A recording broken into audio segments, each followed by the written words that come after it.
এটা কি? গাঞ্জা। এটা গাঞ্জা। এটা গাঁজা? হ্যাঁ। গাঞ্জা তুই খাস কেন?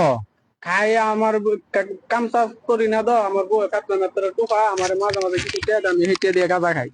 তোর বউ মানুষের বাসায় কাজ টাজ করে? হ্যাঁ। আর তুই কি কাজ করস? আমি আপাতত কোনো কাজ কাম তুই আপাতত কোনো কাজ করস না? না। তুই কাজ করস না, তুই যে গাঁজা খাস, এটা টাকাটা ফাঁস কই? আমার বউ 40 দিয়ে গেছে, আরেকজন 80 দিছে। আরেকজন 80 টাকা কে দিল তোরে, দান করছে হ্যাঁ। মানুষে? হ্যাঁ। তুই যে আস্তে একটা বেটা জুয়ান বেটা, তুই কাজ করলে তো বেটা তোর 500 টাকা 800 টাকা হাজিরা হইতো। তুই এগুলা না কইরা তুই এই যে গাঁজাটা খাস, তো এই টাকা পয়সা বউ থেকে নেস। আর বউ মানুষের বাসা বাসা কাজ করে, মানুষের বাড়িতে বউ কাজ করে, কাজ করে টাকা দেয়, আর এই টাকা দিয়ে তুই গাঁজা খাস। হ্যাঁ বাবারে, তুই একটা মাল রে। হ্যাঁ বেটা, তুই তো একটা রাজ কপাল। তোর কপালের মতো কপাল কয়জন আছে? বউয়ে কামাই করে টাকা দেয় আর তুই নিজে গাঁজা খাস।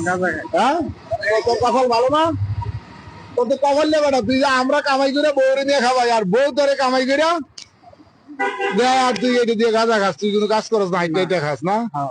বাবা রে বাবা রে, যত কষ্টই হোক গামছা টিয়া দিব, কিন্তু সাইরা যাইতো না। হ্যাঁ, এমন বউ কাম না দরকার। হ্যাঁ, কাম করে এনে টিয়া দিব, ঘরে ঘরে গাঞ্জা খাইব, তাও সাইরে যাইব না। হ্যাঁ, কাম না দরকার। হ্যাঁ, এমন বউ তো একটা, হ্যাঁ আমারও দরকার। হ্যাঁ, ঠিক না?